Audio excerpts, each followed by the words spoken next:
some rambling. I'm actually going to turn my screen light off here so I can't see myself. It's a little bit weird seeing yourself because it's a little bit delayed. I got to use some eye tracker glasses that actually record a camera angle of what you're seeing the other day, and it's kind of like using a GoPro camera, but it's different because the camera is right over your eyes and it's recording exactly what you would be seeing, and it's very strange because it's also a little bit delayed. And so what happens is you do something and you see it on the computer screen maybe a quarter of a second later, and it's really interesting because the way our eyes work when we tilt our head and such, the world seems to remain upright, and it's easy to continue looking at a specific thing, and there's really interesting circuits in the brain that allow us to do that. But when you are looking at a recording of what you can see, it basically seems like everything's all topsy-turvy and basically is just moving around in a very unpredictable way, and you sort of wonder how you don't make yourself sick when you're just going about your daily business and moving your head around. It's kind of similar to in old video games, first-person shooter games, like Dark Forces was one I used to play. I used to be a big Star Wars nut. Anyway, there was a setting for head bob, so it would, usually these were first-person games, and you generally had a gun, and when you turned head bob on, the character's head would basically bob up and down in a very like pantomimed kind of exaggerated fashion, and it was a very rough approximation of what actually happens when you run, because when you run you don't notice your head moving. Your brain is smarter than that, and so I always found it kind of funny that these video games added this feature for extra realism when it, in reality, it is not really a thing.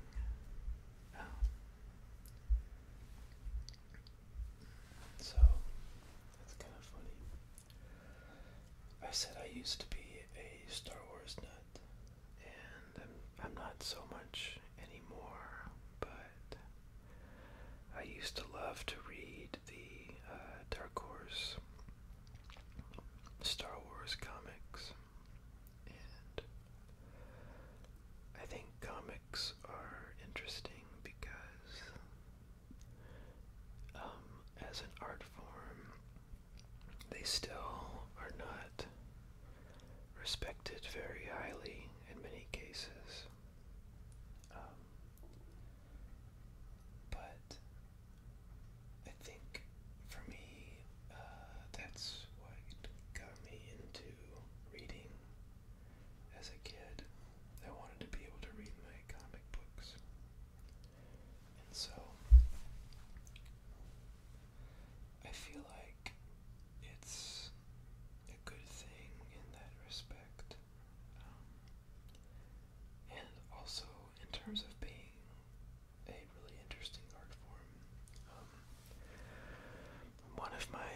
favorite books is Understanding Comics by Scott McCloud.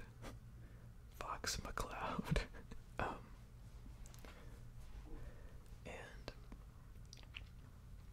one of the interesting things that he says in that book is that for a comic, basically, the artist draws certain frames, and the reader has to fill in the blanks with their imagination, and it's interesting because your brain sort of ends up doing a lot of the fun work, kind of like a book, except in a comic, all of the action actually happens in between the panels. If you think about it, the panels are just still snapshots in time. I'm not sure if a book would be exactly the same way, but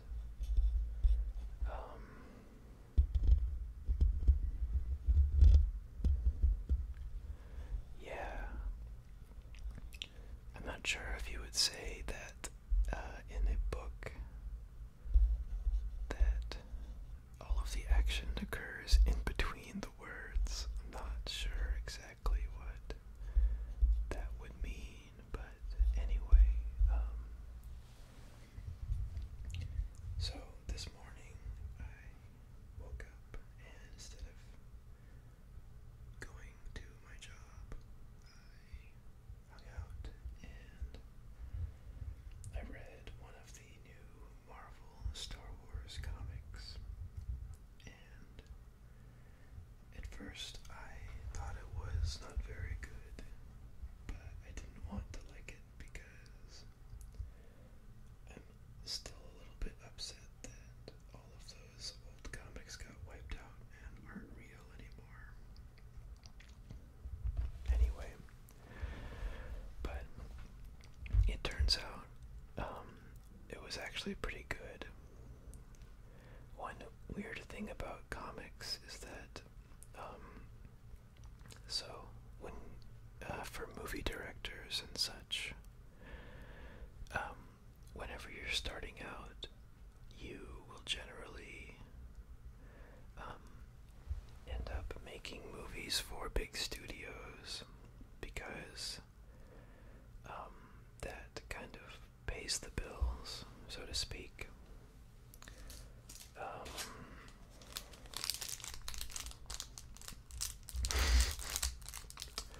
Anyway, so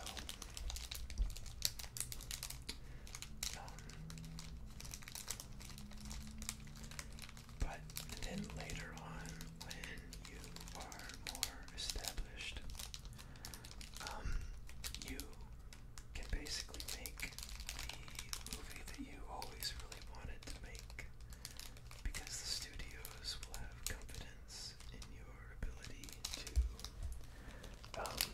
make films and such. So comics are actually kind of the opposite, because you end up doing your really good work early on when you have the freedom to basically create your own characters and stories and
interesting because apparently there are some female characters that are similar to Thor, and that it could have been used, but because they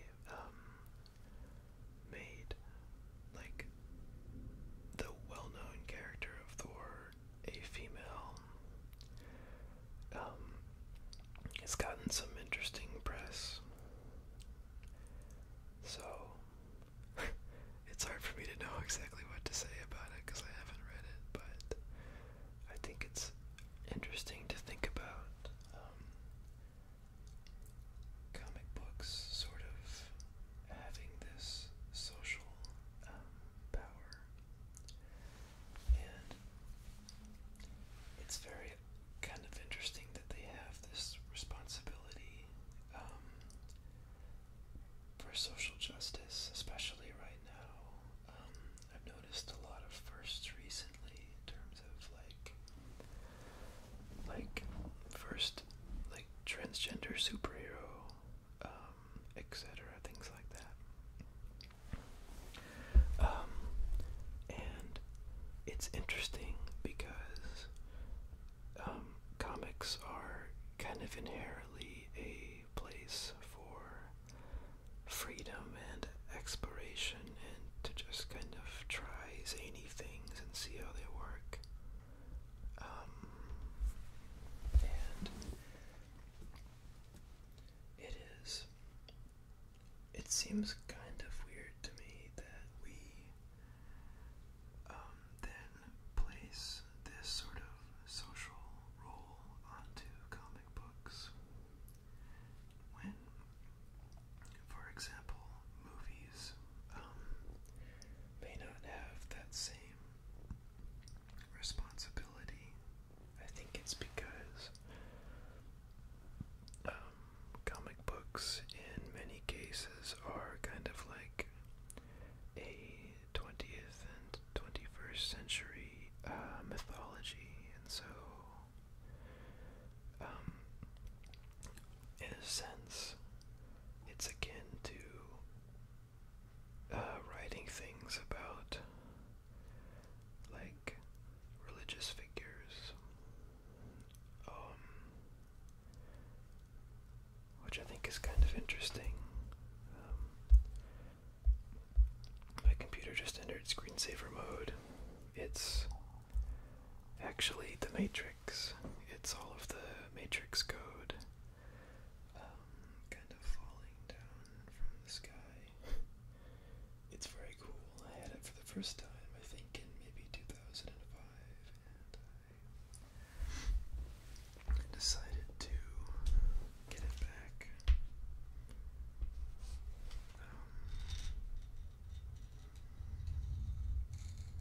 I'm just kind of messing with the microphone stand right now.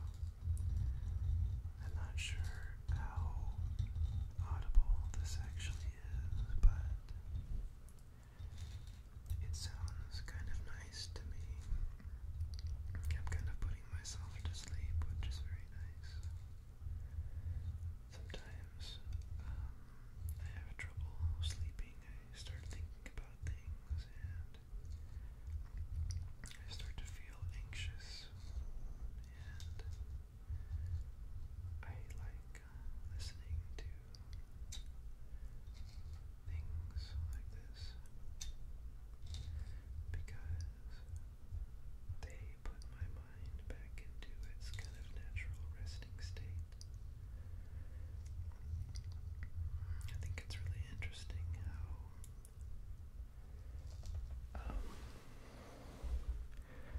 a lot of what, for me, sort of growing up has been learning how to be more like a child in a way, in terms of not thinking too much about the significance of different things and sort of their meaning, and instead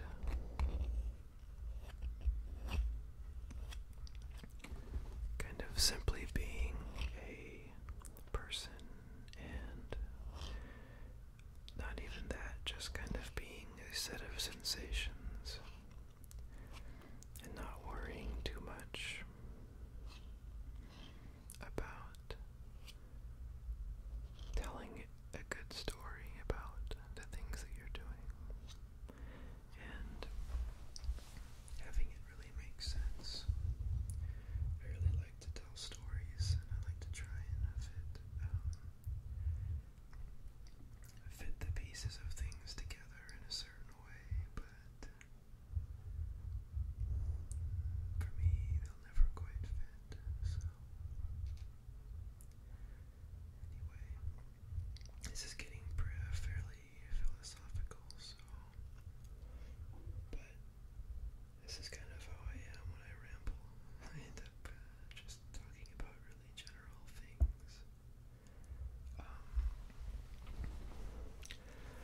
So, I just watched The Man in the High Castle.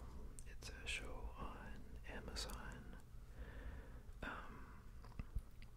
I'm a big fan of Philip K. Dick. I actually just read Do Androids Dream of Electric Sheep? And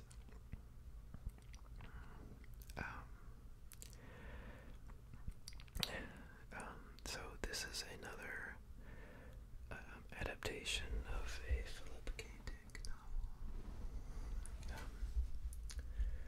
It's also involving Ridley Scott, who directed Blade Runner, so that's kind of cool. I really enjoyed it. I recommend to you all go check it out because,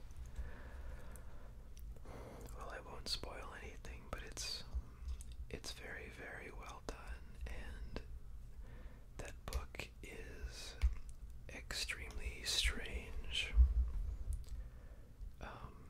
And I think they're actually preserving some of the strangeness while still keeping it very believable, which I think is very cool. So, I have a fairly early class that I need to go to tomorrow. There's some new students that are touring, and they're going to be in the class, so it's going to be kind of a full room.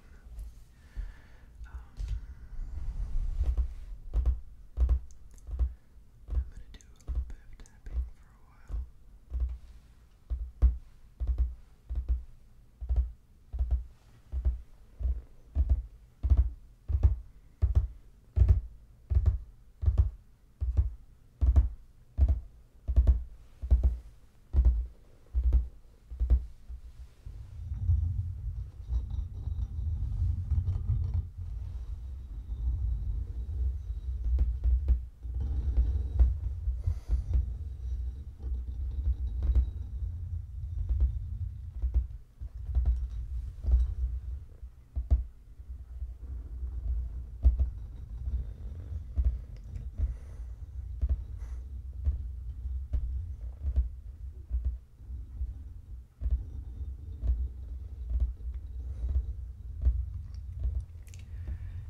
This is reminding me a lot of,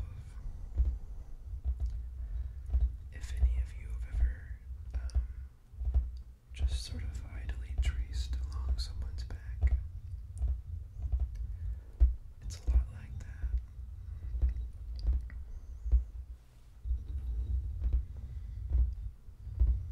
Very interesting.